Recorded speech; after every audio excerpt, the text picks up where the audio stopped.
Hello दोस्तों, आप सभी का 4 जनवरी के करंट अफेयर में आपका स्वागत है। और आज हम 4 जनवरी के सभी न्यूज़ पढ़ने जा रहे हैं। 4 जनवरी में हुई घटनाओं को कवर करेंगे इस वीडियो में हम। और 4 जनवरी की कौन कौन सी घटनाएं घटी है हमारे इंडिया में, उन घटनाओं को कवर करेंगे। और ये जो क्लास आप सभी का है वो आप एसएससी के दे रहे हो या आप बैंकिंग एग्ज़ाम दे रहे हो, सभी एग्ज़ाम्स के लिए आप सभी के लिए जो ये करंट अफेयर है सभी एग्ज़ाम्स में पूछे जाएंगे करंट अफेयर। तो किसी का भी एग्ज़ाम दे रहे हो, एसएससी हो या बैंकिंग हो, आप इस क्लास को ज़रूर अटेंड कीजिए, क्योंकि ये जो क्लास है आपको बहुत फ़ायदा करेगी। छोटे से क्लास में आपको मैं पूरा एक दिन का करंट अफेयर कवर करवा देता हूँ। 4 जनवरी का आज करंट अफेयर हम शुरू कर रहे हैं, जिसमें आप सभी का पहला न्यूज़ निकल के आ रहा है। आप सभी के लिए पहला न्यूज़ निकल के आ रहा है आधार की ओर से, आधार कार्ड की ओर से निकल के आ रहा है। आधार कार्ड की जो पेरेंट कंपनी है यूआईडीए जो कंपनी है आधार कार्ड की, उसका एक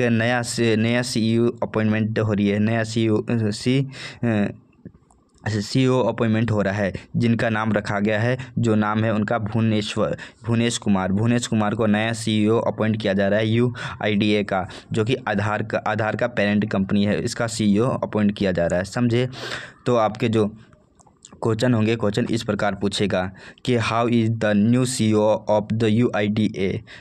यूआईडीए का एक नया सीईओ कौन है, आपको बताना है। क्या अमित अग्रवाल है, भुवनेश कुमार है, राजेश मिश्रा है, या विनीत जोशी है। तो इसका आंसर आप सभी का बी हो जाएगा। इसका आंसर बी हो जाएगा, भुवनेश कुमार को यूआईडीए का नया सीईओ बनाया गया है। फिर अगली न्यूज़ आप सभी के निकल के आती है। अगली न्यूज़ सबसे बड़ी न्यूज़ आप सभी के लिए निकल के आ रही है कि अभी भारत में खेल रत्न पुरस्कार दिया जा रहा है। भारत में खेल रत्न पुरस्कार जो अनाउंस की गई है, बहुत सारे अभी जैसे कि 4 लोगों को खेल रत्न पुरस्कार से सम्मानित किया गया है। पहले हैं मनु भाकर जी को, फिर गुकेश को, हरमनप्रीत को और प्रवीण को, इन चारों को खेल रत्न पुरस्कार दिया गया है। खेल रत्न यानी कि मेजर ध्यानचंद पुरस्कार से सम्मानित किया गया है।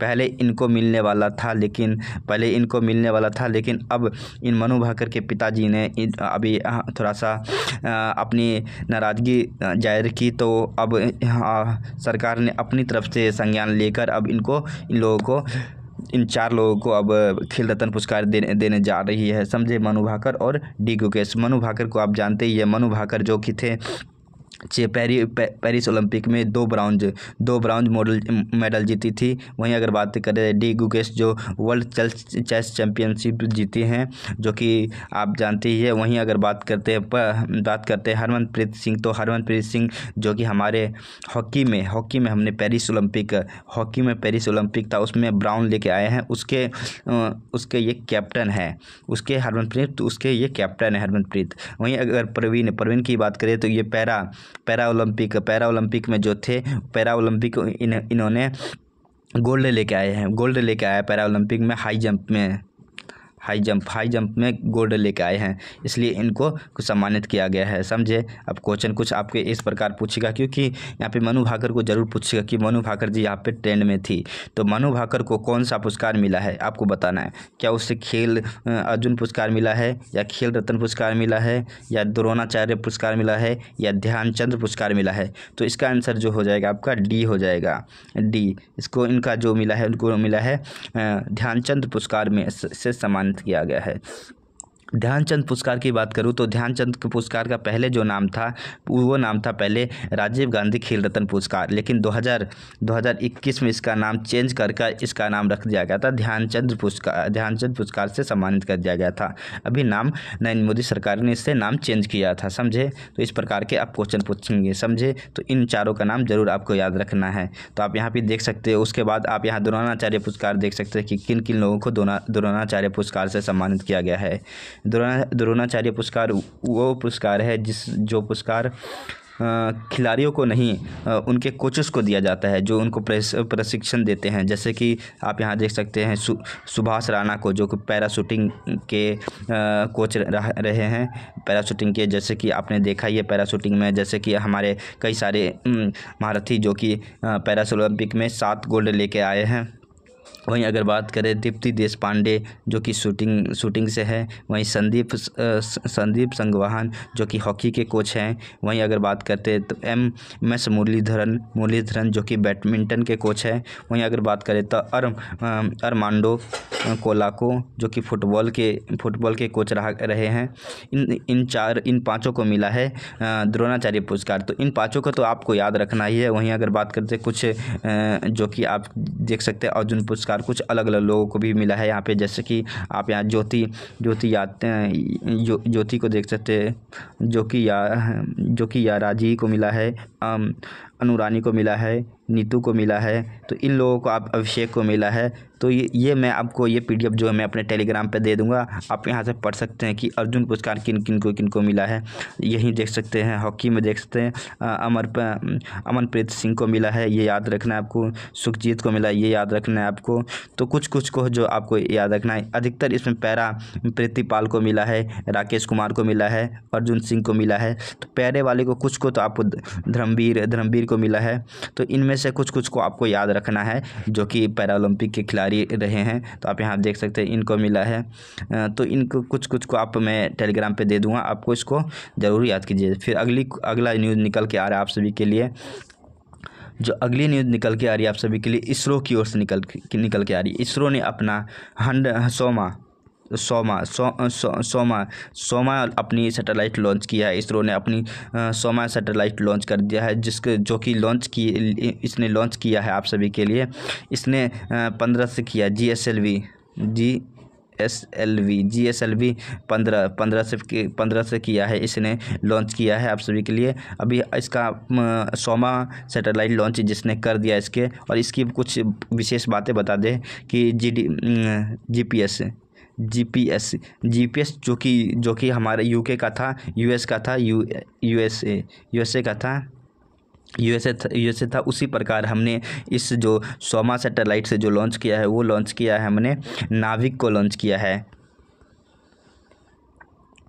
नाविक को लॉन्च किया हमने। जो 100वां सैटेलाइट लॉन्च किया है वो नाविक लॉन्च किया है, समझे। नाविक जो कि हमें जैसे आप जानते ही है कि आप GPS के थ्रू आप कहीं पहुंच सकते, लोकेशन देख सकते हैं। उसी प्रकार नाविक भी हमारा इंडिजीनियस यानी स्वदेशी है, जिसके द्वारा हम अपने इंडिया में जैसे कि सैनिकों को लोकेशन प्राप्त करने के लिए और कई यहाँ पे हम अपने इंडिजीनियस ही उपयोग करने के लिए हमने इसको बनाया था, समझे। जिस समय USA ने हमें नहीं दिया था उस समय, समझे। तो क्वेश्चन आपको कुछ इस प्रकार पूछेगा, जैसे इसरो के 100वें मिशन का नाम क्या है। तो आपको पूछेगा इसरो का 100वें मिशन का नाम क्या है। तो क्या वो PSLV C55 है, या चंद्रयान 3 है जिसके साथ, या GSLV F15 है, या NBS के साथ है, या SLV 3 रोहिणी है, या नाविक सैटेलाइट 3 है। तो नाविक सैटेलाइट तो हमने पहले भी लॉन्च किया था सैटेलाइट 3 से, लेकिन जो अभी का जो हमने से नाविक लॉन्च किया वो लॉन्च किया हमने इसके GSLV F15 से लॉन्च किया है, जिसका नाम हमने रखा है नाविक, समझे। जिसका नाम हमने नाविक रखा है, नाविक 02 रखा है। इसको हमने अभी लॉन्च किया है, समझे। इसको याद रखना है आपको। जैसे क्वेश्चन आपको कुछ इस प्रकार भी पूछेगा कि इसरो की स्थापना कब हुई थी। तो आपको बताना है कि इसरो की स्थापना कब हुई थी और इसरो को चेयरमैन कौन है अभी का। आपको बताना है इसरो का अभी चेयरमैन कौन है, कमेंट बॉक्स में जवाब देना है। क्या वह 1959 था, क्या 1962 था, या 1969 था, या 1975 था। तो इसका जो इसरो की स्थापना जो की गई थी वो की गई थी आप सबके 1969 में की गई थी। इसरो की स्थापना की गई थी, समझे, विक्रम साराभाई द्वारा, समझे। फिर अगली न्यूज़ आप सभी के अलग ही न्यूज़ निकल के आ रही है आप सभी के लिए कि स्मार्टफोन कॉल फॉर स्पेस, अंतरिक्ष स्मार्टफोन से कॉल हो पाएगा। इसको USA ने लॉन्च किया, इसको USA ने लॉन्च किया इसको, कि अब है ना आप जैसे ज़मीन पे भी रहकर आप अब अंतरिक्ष में कॉल करके बात कर सकते हैं। ये सैटेलाइट जो इसरो ने लॉन्च किया है, तो इस सैटेलाइट तो इसरो की है, लेकिन जो लॉन्च किया गया है इंडिया से लॉन्च किया गया है, इंडिया ने लॉन्च किया है इसको। इंडिया की प्राइवेट कंपनियां हैं जिसने इसे लॉन्च किया है, समझे।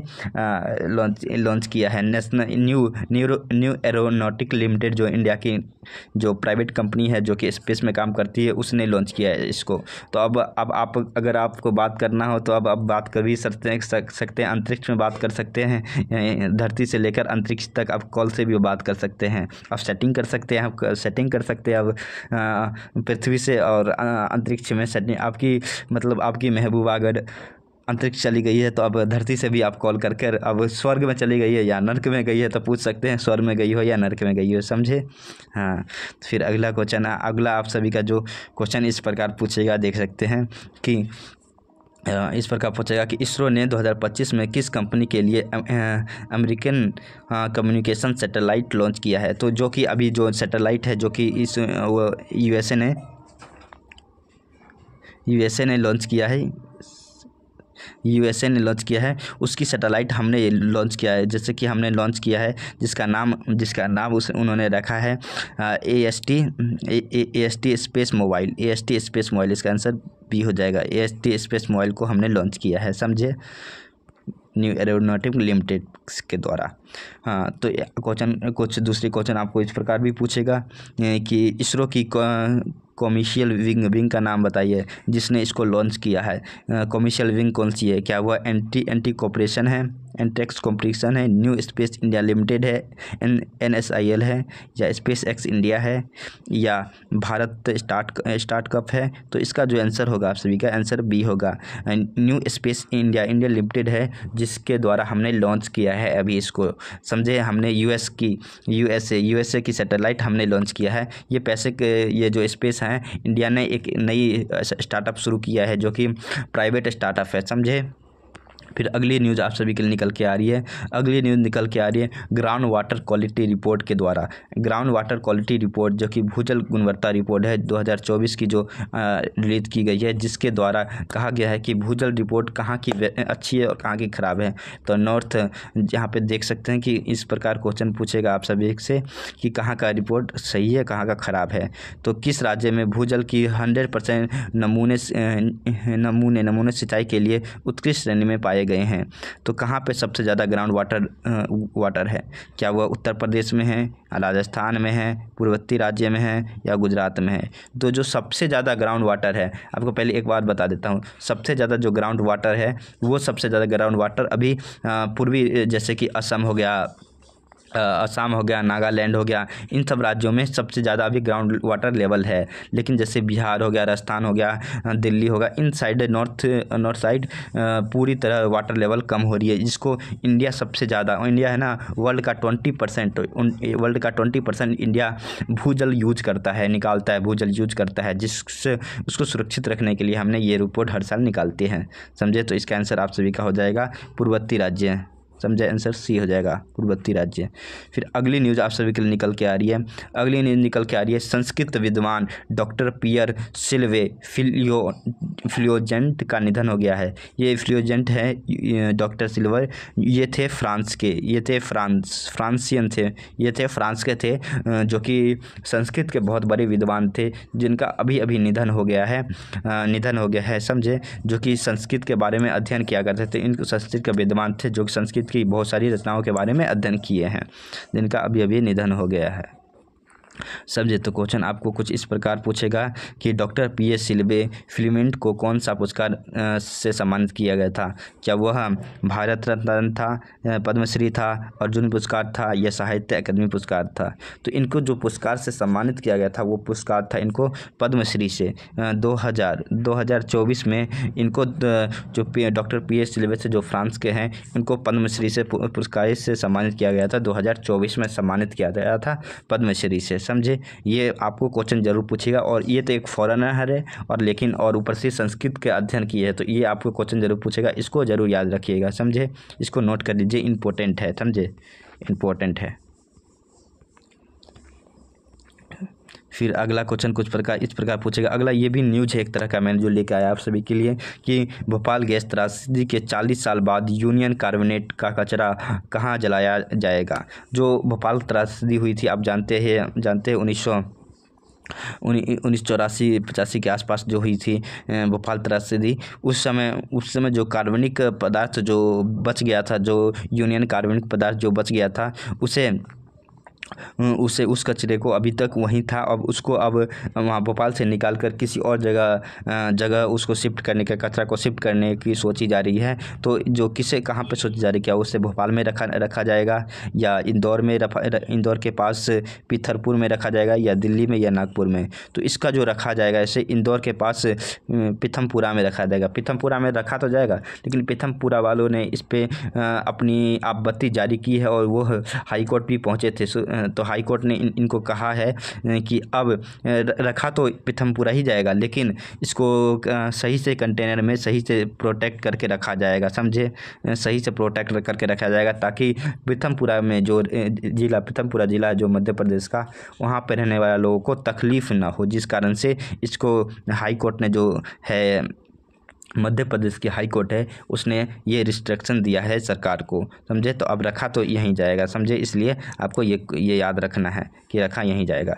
बाकी तो क्लास आप सभी का यहाँ पे ख़त्म हुआ और आज छोटी सी क्लास में ही मैं आप सभी के पूरे करंट अफेयर पढ़ा देता हूँ, जो कि 4 जनवरी का सभी करंट अफेयर आप सभी का यहाँ समाप्त हो गए हैं। बाकी अगर आपको क्लास अच्छा लगता है तो हमारे लाइक करें, क्लास को लाइक करें, और अगर आपको क्लास अच्छा लगता है तो हमारे जो चैनल है उसको भी सब्सक्राइब कर ले ताकि आगे और भी जैसे मैं आप सभी के नए क्लास लेकर आऊँ और नई आप सभी के लिए जो करंट अफेयर्स रोज़ के रोज़ लेकर आता हूँ आप सभी के लिए, उसमें आप हमारे सहयोग दे और जय हिंद, जय भारत। और बाकी आप सभी हमारे साथ बने रहें और हमारे चैनल को सब्सक्राइब करें।